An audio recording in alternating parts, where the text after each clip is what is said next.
I think it was taken, well, let's get busy and clean up the Pacific area. No Marines had ever been sent to Europe. They were all deployed to the Pacific area.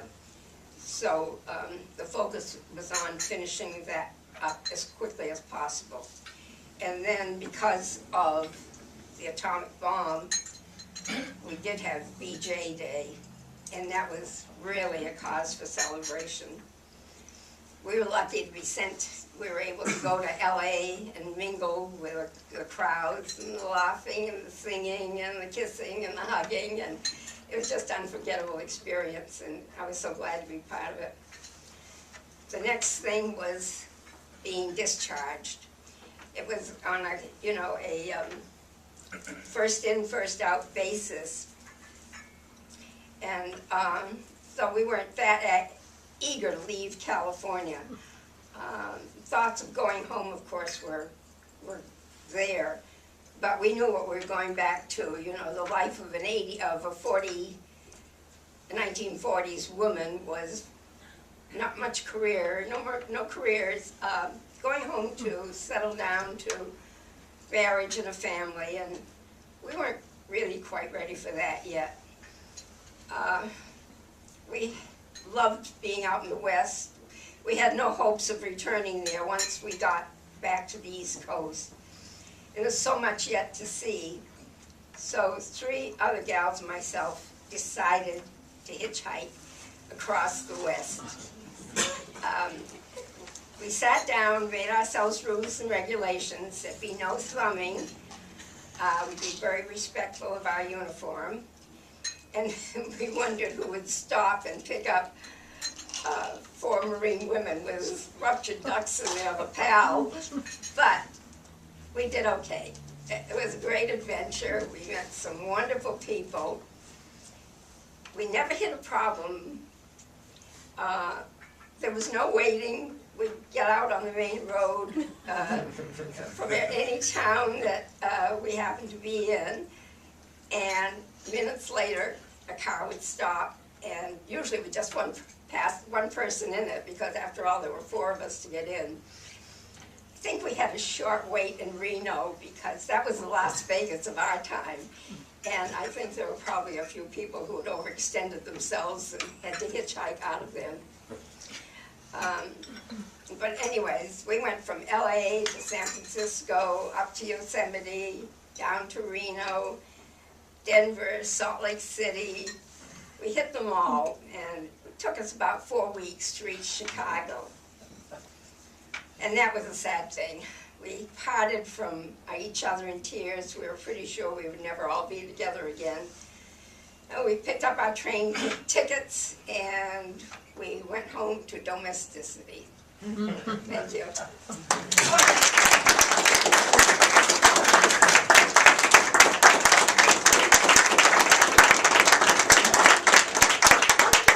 Said she'd have some time for questions, if there are any. Entertain some questions. And please, Karen, I have a question. Yes. So during boot camp, did they make you wear skirts and nylons, or did you get Oh, no, pants? no, we had A girdle and dungarees. pants. The girdle was, only under our dress uniforms. You're right. Yeah. And so when you were hitchhiking, were you in pants as well? No, we had That was our uniforms. We kept our uniforms. We just had the ruptured ducks to show that we were discharged. Well, what was your uniform? Was it a skirt or? No, it was, yes, a skirt and a jacket and a shirt and tie. It was an exact replica of the men's uniform, except that we had the skirts instead of the pants. But it was exactly the same. Did they require you to do physical training after boot camp? Not so much, no.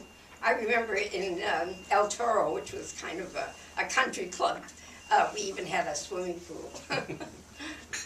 Yeah. How did it feel when you got back home? I mean, in the weeks and months that followed after that, Yeah. did you feel kind of, Yeah, let down. let down? Yeah. Quite a let down feeling, yes, but I got married the following December, so that took care of that. You didn't have to stay in the reserve. No, no. Good. You get called back in Korea. Yeah, that's right. Hello. Thank you for your service. Did you actually repair plane engines or repair planes or both? Or? Well, they taught us. You know, I remember trying to change an airplane tire. That was something that I never wanted to repeat.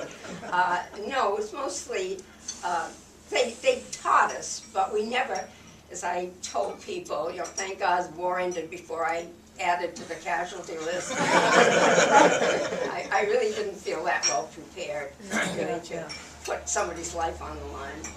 Did you ever get to ride in one of the planes for a flight? Yes, in fact, that was my first experience in riding in a plane. Was one of these that had the scoop seats, like they show with the people who the paratroopers. Yes.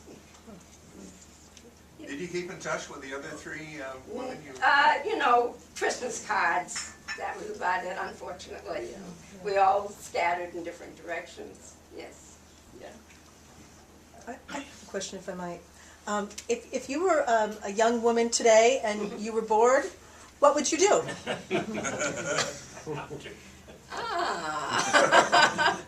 I don't. I think I'd repeat it. I think I would repeat it. I really enjoyed every minute of it. Marine Corps did a lot more for me than I did for it, believe me. Thank you. Are there any other questions? Eric had one. I just have, when you first enlisted, were you told it would be for the duration plus 6? Yes, Or were you, duration plus 6, that's what it was, yes.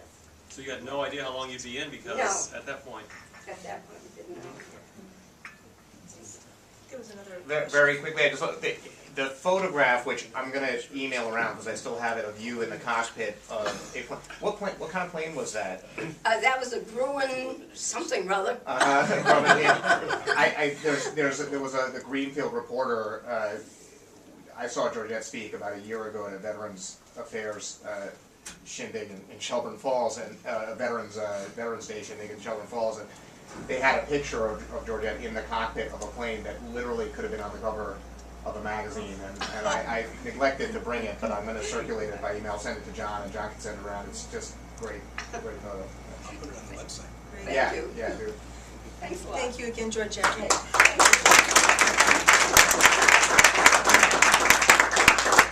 We'd like to ask you to do one more thing before you sit down, if you would please. We would like you to pick the winning raffle ticket for today. What if it's mine? It could be. That would be a good thing. The last 3 digits. 235. Right here. Oh, very good. Okay. I was going to say, you might be the winner. Last week. Thank you, Georgia. The timing was right, right? You did a great job. Thank you so much.